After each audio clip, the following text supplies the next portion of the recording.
4 de la tarde, 1 minuto. Bien, amigos, estamos en Noticias Tarde. Vamos a conversar con la doctora Luz Pacheco. Ella es presidente del Tribunal Constitucional, una institución que sabemos se encarga de, digamos, aclarar, dirimir situaciones que tienen que ver con los derechos fundamentales de las personas. Una institución sin duda importante en el sistema democrático.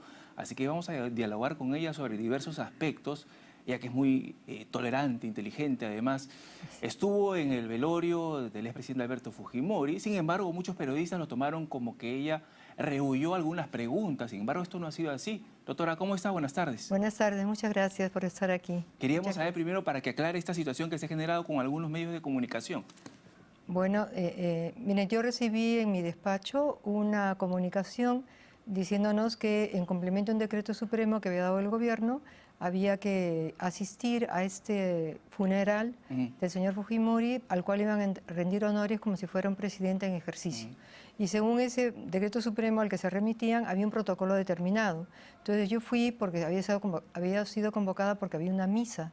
Al principio la misa era a las 9, después ya me dijeron que no, que era a las 10, claro. Pero eran las 10:10 y yo veía que no había nada de protocolo que me habían indicado. Entonces pregunté y me dijeron, no, la familia ha decidido que no va a ser así, sino que va a ser una cosa más íntima. Entonces yo había ido por una razón de Estado, pero si no la había, me retiré. Y entonces me aconsejaron que saliera por una puerta que había menos gente y nada más. Yo estuve solamente un tiempo esperando que esto se aclarara, pero ya no tenía razón de ser mi presencia, porque yo no iba a título personal, sino porque había un decreto supremo que establecía un orden, ¿no? Claro, algunos medios de comunicación lo tomaron como que usted rehuía a la prensa, pero eso no ha ocurrido. No, además de hecho creo que he dado muchas entrevistas, claro. Y estoy dispuesta siempre a conversar y aclarar lo que sea necesario. Doctora, ya que hablamos de Alberto Fujimori, bueno, ya sus familiares se encargaron del velorio, de estos aspectos que sin duda le pertenecen al ámbito familiar. Usted se pronunció además sobre el indulto que se le otorgó y sobre el Tribunal Constitucional que finalmente decidió avalar esta liberación del señor Fujimori, pese a que la Corte Interamericana de Derechos Humanos había interpuesto una demanda al Estado para que no lo liberara. Más que una demanda, lo que interpuso fue una resolución en base a otro juicio, que era el de Barrios Altos y La Cantuta, y argumentó que si se ejecutaba el indulto que había sido conseguido hace unos años y que el anterior colegiado del tribunal había convalidado, entonces íbamos a vulnerar el derecho de acceso a la justicia de las víctimas de Barrios Altos y La Cantuta. ¿Ya? Entonces, por un lado, el Perú está obligado, por decir así, a obedecer las sentencias de la Corte Interamericana, pero una resolución, sobre todo esta resolución, tenía varias características que no, al menos a los que tuvimos esa mayoría, no nos parecían que eran válidas. En primer lugar, cuando nos ha reprochado que por qué no revisamos si el indulto estuvo bien o mal dado, ¿no? Porque hemos funcionado como una mesa de partes. Tengo que volver a decir que qué pasaría con el Perú o con un país si cada vez que elijan nuevos miembros del Tribunal Constitucional, esos nuevos miembros se ponen a revisar si lo que le hizo al anterior estuvo bien o estuvo mal. Entonces no habrían acabado nunca los juicios, unos. Segundo lugar, ya la sentencia tenía valor de cosa juzgada. Y lo que establece el derecho de acceso a la justicia es que una persona puede acudir a un juicio, tener un juez, un abogado también que le pueda asesorar, un juez imparcial. Entonces, ¿qué había pasado en este caso? Pues el señor Fujimori se le había acusado, condenado por lo que había ocurrido en Barrios Altos y La Cantuta, había estado en la cárcel, entonces ya se había cumplido con lo que la justicia puede hacer. Yeah. Yo en mi vida profesional jamás he escuchado que porque a una persona la indultan, las víctimas de aquel delito han visto vulnerado su derecho de acceso a la justicia. Ha habido miles de indultos en el Perú, entonces por eso es que decidimos ejecutarla, porque nos parecía que esa recomendación de la Corte no era viable en este caso. Ahora, pero la Corte sostiene que otorgar un indulto a una persona que ha sido condenada por violaciones de derechos humanos podría afectar o ser grave en términos de impunidad. Pero, bueno, impunidad sería si el señor no hubiera estado condenado y en la cárcel, ¿no? Pero esto, además ha muerto a los pocos meses de haber sido puesto en libertad. Entonces no me parece, bueno, no sé, creo que como le digo es un planteamiento. Además, por un lado, no fue condenado por delitos de lesa humanidad, en primer lugar porque no estaba vigente en el Perú y de hecho su condena no dice que es, se habla de un como un contexto, creo que es lo que se dice en esa sentencia. Pero en cualquier caso, yo creo que una persona, lo que dicen también los tratados internacionales, hay que procurar que no muera en la cárcel en la medida de lo posible, ¿no? O sea, lo que sea un peligro para la sociedad si sale. No, pero ya vimos que el señor Fujimori salió y, aunque haya habido voces, y él dijo que quería postular, pero la realidad del cáncer que tenía, la edad que tenía, hacía inviable, ¿no? El tribunal hizo lo correcto en todo caso. Sí, en el plano jurídico nunca tuve duda. O sea, sabía que eso iba a ocasionar como un pequeño revuelo o un gran revuelo en el país, pero me parecía que era mi deber hacerlo. Y en segundo lugar, lo que ha ocurrido con su muerte confirma que era un indulto humanitario, aunque se dijera lo contrario. Entonces, creo que hemos hecho lo que teníamos que hacer. ¿Para usted el presidente Fujimori fue un dictador? A ver, dio un golpe de Estado indudablemente el 5 de abril, fue un hecho que todos o sea, que no fue correcto, pero después además atentó contra el tribunal que usted preside en estos momentos. Sí, no, de todos, o sea, de todo. Bueno, en ese momento como un golpe de Estado, además creo que sí, pues fueron 3, el Congreso destituyó a 3 miembros de ese tribunal y después los repusieron, o sea, hubo cosas que no estuvo bien, indudablemente, ¿no? Pero también creo que pacificó al Perú frente al Sendero Luminoso, eso también es una realidad histórica. Pudo nivelar la economía, que teníamos más de 7.000% de inflación, ¿no? Ahora nos escandalizamos de 4% o 5%, pero 7.000, yo lo he vivido, que la plata no valía nada, que teníamos que hacer colas los hermanos para conseguir 1 kilo de algo, ¿no? Claro. Una vida bastante, y el terror, porque eso era terror lo que teníamos, ¿no? En fin, es una figura indudablemente polémica, con cosas buenas, cosas equivocadas, pero yo creo que ya, o sea, para mí al menos, ya esa situación hay que aprender de la historia y mirar para adelante. Sin duda, ¿no? La figura de Alberto Fujimori es un personaje político que causa, digamos, opiniones a favor y opiniones también en contra, ¿no? Así que, bueno, eso ya lo dejamos ahí porque ya Fujimori está, pues, extinto, ¿no? Entonces, quisiera ya más bien tocar el tema del ámbito del TC. Hay demandas competenciales que todavía están evaluando. Hay una en particular que ya pasaron los 30 días, que tiene que ver con la demanda competencial para saber si el Ministerio Público puede investigar a la presidenta Dina Boluarte. Sí. No, me parece que es primero la de Inés Tello con Aldo Vázquez. Esa es la que pasó ya 30 días. Más de interesante, como damos en falta. Pero eso este mes, al fin de mes, está previsto en la agenda que se trate y espero que se decida y que se pueda publicar cuanto antes la decisión que tomemos en esa oportunidad. Y del otro, la habeas corpus de la presidenta, que no, eso bien ha dicho usted, que sobre la investigación que le han hecho, eso también tiene audiencia pública este jueves.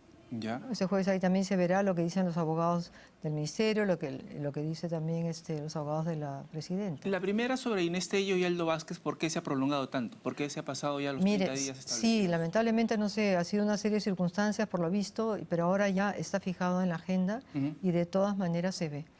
Espero yo que se pueda publicar dentro de este mes, pero ya a veces allí se demora un poquito porque si alguien tiene un voto singular o tiene un fundamento de voto, entonces de ella que firme. Pero vamos a estar detrás porque ha sido unánime el deseo de que esto ya salga y se decida. Ellos están pidiendo que soliciten ustedes, como miembros del TC, un informe técnico a la Convención de Venecia. ¿Eso es, digamos, posible? Bueno, de eso no tengo información concreta. Lo que tenemos ahorita por delante es que esos señores iniciaron una acción de amparo para hacer repuestos. Como medida cautelar los repusieron. Ante esa medida cautelar el Congreso interpuso una demanda competencial y ante eso nosotros dijimos, este tema es muy grave, muy especial porque es una facultad en principio exclusiva y excluyente del Congreso. Nos parece que mejor la Corte Suprema avale esa medida. Sin embargo, en el transcurso del tiempo ya ha habido una pronunciación sobre el fondo, o sea, ya la sala se ha pronunciado sobre la misma acción de amparo que han presentado.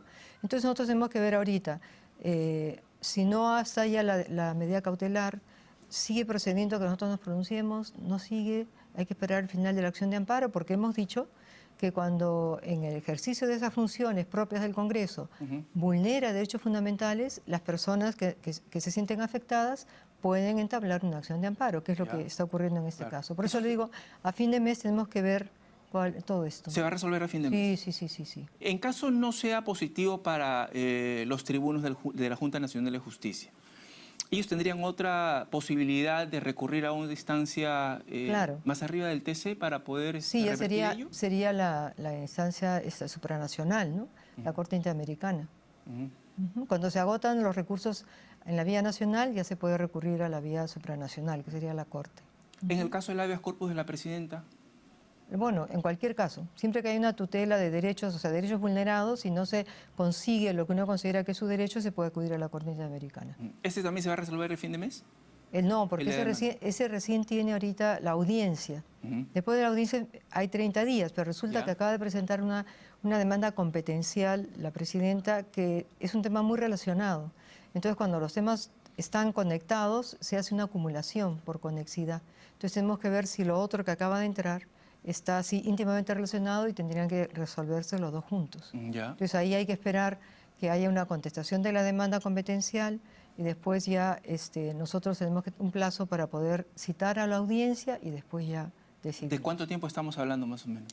Bueno, 3 meses más o menos, 3 o 4 meses, sí, más o menos. Pero, ahora, doctora, hay otro tema también que es importante conocer, porque me parece que lo van a recurrir también al TC por parte del Colegio de Abogados, que es la ley conocida como de lesa humanidad. Y algunos jueces ya no están decidiendo aplicarla, más bien están optando por el control difuso, ¿no? ¿Cuál es su reflexión al respecto? Que es potestad de los jueces, ellos tienen ese deber de analizar si una ley realmente en ese caso concreto es aplicable o no, porque vulnera a lo mejor la Constitución. Pero yo pienso que eso va a llegar al Tribunal Constitucional, o de hecho está llegando con esta demanda de inconstitucionalidad, y ahí podremos definir, ¿no?, este asunto. Y entonces ya tendrán claridad según lo que diga el tribunal, para que no sea que uno dice una cosa, el otro dice otra, y no hay seguridad jurídica, ¿no? Eso todavía no llega al TC. Sí, eso ya llegó. Entonces tiene que ser admitido. Después que es admitido, se dan 30 días para que conteste la demanda el Congreso y después ya se cita para la audiencia. Pero no son cosas así inmediatas. Claro. Además son 30 días útiles, no 30 días calendario. Entonces eso alarga bastante los tiempos. Hay algunos proyectos o algunas iniciativas que han aprobado en el Congreso de la República y que están causando cierto malestar, sobre todo en las autoridades que tienen que administrar justicia, ¿no? En la policía, en los fiscales, como esta ley de criminalidad, o a propósito de la ley que le otorga mayores facultades investigativas a la Policía Nacional. ¿Qué opina al respecto? Porque estarían afectando además la labor del Ministerio Público. Como he oído tantos comentarios en contra, a favor, no me extrañaría que también llegue al tribunal. Así que yo preferiría de ahí no adelantar opinión, porque es muy probable que nos tengamos que pronunciar al respecto. Ahora, pero la Constitución establece muy claramente, ¿no?, en el inciso 4, artículo 159, que el Ministerio Público es el encargado de las investigaciones y no la policía.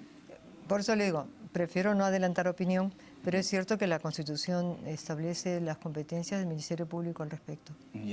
Pero aún así habrá que delimitar en qué término está redactada la ley, si es contraria a esa disposición, si realmente es simplemente una ayuda, una cooperación, qué valor se quiere dar a esa investigación preliminar que hace la policía. Por eso le digo, es que en derecho cada palabra importa. O sea, una cosa es tener el concepto general y otra es analizar en concreto cada palabra que está en esa ley y ya poder definir. Porque hay muchos que sostienen que es una afectación a la labor o a la función de la Fiscalía, ¿no? Efectivamente, sí he escuchado eso muchas veces, sí. Pero me perdona que no adelante. ¿Y sobre la ley de la criminalidad? ¿Del crimen organizado? Sí, del crimen organizado. Bueno, es que lo que pasa es que esos temas son... ¿Sabe qué ocurre? Que puede venir una acción de amparo, puede venir un habeas corpus, justamente por la aplicación de esa norma.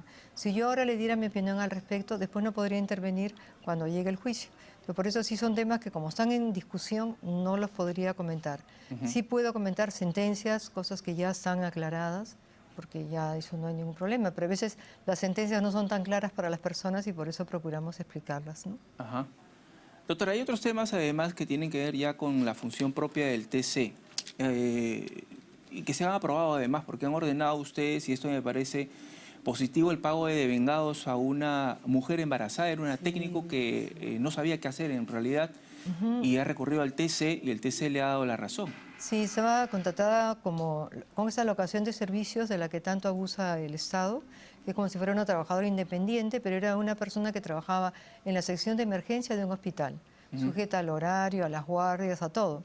Allí se había hecho las ecografías de control de su embarazo y a pesar de eso no le renovaron el contrato, me parece que en su caso, porque ya hemos visto varios de estos casos, pero con ese primero de Lambayeque dimos la pauta para los demás, y que es que si a una mujer la despiden sin causa justa y está embarazada o está en periodo del año de lactancia, Claro. se presume que el despido tiene por causa esa situación de maternidad.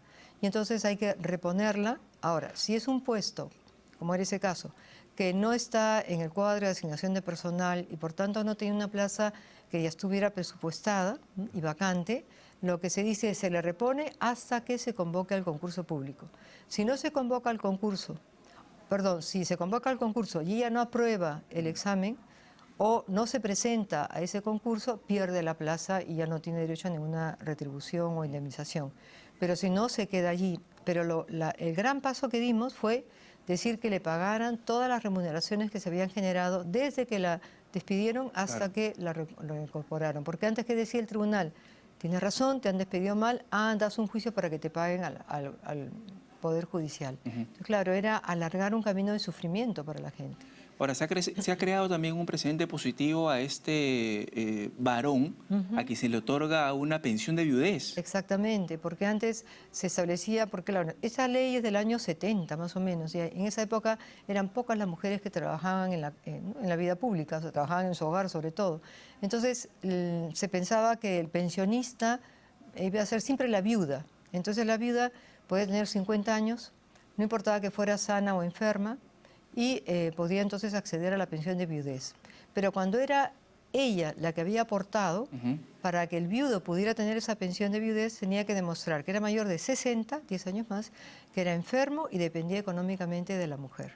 Entonces, claro, eso hace, como digo, 40, 50 años era entendible, pero Claro. hoy ya no. Entonces, si se ha aportado al Estado, el Estado tiene que dar, sea hombre o sea mujer. Entonces, hemos buscado acabar con una discriminación importante. Y una última, que no sé si la tenía usted ahí en cartera, pero me parece a mí muy importante, es la última que hemos dado en el caso del doctor Ore Guardia, sobre el fiscal, los fiscales que acusen a una persona de un delito. Ese fiscal no puede ser aparente víctima de ese delito, porque entonces él no tenía ninguna objetividad. Está diciendo a alguien, tú estás haciendo algo que a mí me perjudica. Entonces el fiscal se vuelve acusador, testigo, todo. No puede ser. Cuando un fiscal considera que alguien comete un delito contra él, tiene que ser otro el fiscal que investigue. Y además hemos establecido que cuando se haga un allanamiento a un estudio, ya sea de un abogado, de un periodista, de un médico, profesiones que tengan que guardar un secreto profesional, el juez tiene que dar antes la orden de allanamiento y precisar qué documentos se van a recabar, en qué medida, para que pueda el profesional proteger esa información que tiene por confianza de su cliente. O sea que sí hay muchos casos distintos, aunque lo que más suena sea que tiene consecuencias políticas, ¿no? Bien, doctora. Una última consulta, y más bien ya es el sentir de algunas personas, de ciertos sectores, respecto al desenvolvimiento del Tribunal Constitucional, porque sostienen o afirman que se juega en pared con el Congreso de la República. O como usted lo dijo en un principio, es la mesa de partes del Congreso de la República. Sí. Bueno, es una acusación falsa y lo hemos demostrado ya con algunas sentencias. La primera fue cuando se pretendió vacar al señor Castillo por delito a la patria, y fue el Tribunal Constitucional que detuvo ese procedimiento porque el señor había hecho una declaración inoportuna, equivocada, pero una declaración en una entrevista, ¿no?, de televisión. No era un delito, o sea, él no estaba vendiendo a la patria, no estaba... O sea, eso es una tipificación legal que no correspondía a una declaración de ese tipo. Entonces dijimos, señores, por eso ustedes no pueden hacer una acusación constitucional, ¿no? Entonces se detuvo. En otra oportunidad, el Congreso quiso que convalidáramos o que aprobáramos una votación que había hecho para conformar una comisión de investigación. Entonces, la votación la habían contado doble, por decir así, estaba mal contada. ¿Ya? No habían tenido en cuenta que la persona retiró su voto. Entonces dijimos, señores, no pueden hacer esa comisión porque no tienen el número de votos necesarios. Entonces van a ver ustedes cómo a medida que pasa el tiempo y que hayan más de estos casos, votaremos a favor o en contra. Si tiene la razón, a favor. Si no la tiene, en contra. Pero garantiza usted la autonomía e independencia en todo caso. Total, total. Es que yo ya he dicho que si no seríamos, si fuéramos, no sé, como la mesa de partes del Congreso, teníamos un Congreso tipo nazi, ¿no? Que hace lo que quiere y vulnera lo que quiere pues solo porque tiene los votos. No, tiene que respetar los derechos fundamentales. Esa es nuestra misión y también defender la democracia y esa separación de poderes. Bien, esperemos que así siga, doctora. Muchas gracias. Gracias también, un gusto. La doctora Luz Pacheco con nosotros, presidenta del Tribunal Constitucional. Nos vamos ahora al Congreso de la República.